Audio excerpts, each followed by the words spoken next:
Once again, I'm here with Dr. Jeff Werber, and this is our dog talk. I'm so excited because beginning this year, there's so many things happening. Thank you so much. Thanks for having me. Oh my God. Thank you for having the time for us and for to educate us, right? Just to talk about dogs, I always have the time when it comes to talking dogs. So thank you so much. So here we are with Odie. Everybody keep asking about the dog respiratory sickness. Right. Is that an dog influenza? What is it now? It's happening. It's a hot topic. So in US, right?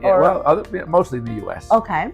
So we don't know what it is, and that's a big problem. In fact, the veterinary diagnostic lab at University of New Hampshire thought maybe it was some weird bacterium. It wasn't a virus. Other labs said, well, maybe it's a virus.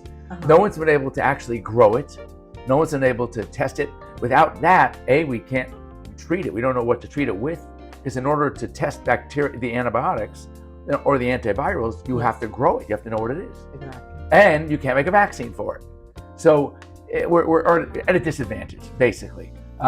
Fortunately, it's very few cases have become very serious, where dogs actually die of pneumonia. Everybody's so scared about it. Actually, my girlfriend, she just flew to Italy. You know her very well. She was like, I think her dog had some infection or something, but she was also scared, like because she was flying. Right. She didn't want for her dog to be in contact with other dogs. So it's a problem. So the best thing to do, a couple of things. Number one, because of other respiratory bugs, one is Bordetella, one is influenza, you want to make sure your vaccines are up to date, because there's something called comorbidity, and that is that when you have a respiratory bug already, and then you get something else on top of it, it makes it worse. So as long as you keep your dogs healthy, then it will be okay. So stay up to date on your Bordetella vaccine, your influenza vaccine as well. That's a preventive thing, right? Preventive. Then try to avoid situations where your dogs are playing with other dogs. If you go to a dog park frequently, you might want to back off a little bit. You're going to doggy daycare, you might want to back off. So the whole idea is to try to minimize unnecessary contact with other dogs. What happened, Jeff, about senior dogs like Odie? You know, for example, he's senior already, between 12 and 13 years. Right.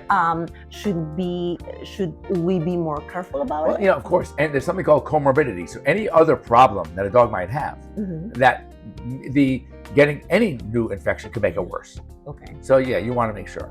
And one more thing.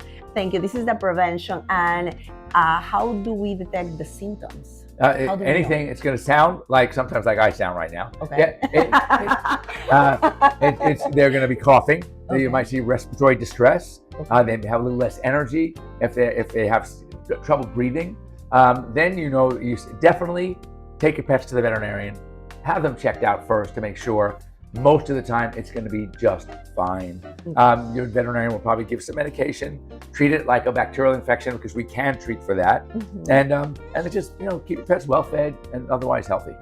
Thank you so much, Dr. Jeff. Always educating us, and I really appreciate it. So you guys stay tuned because there's more to come. Thank you, Jeff. You're welcome.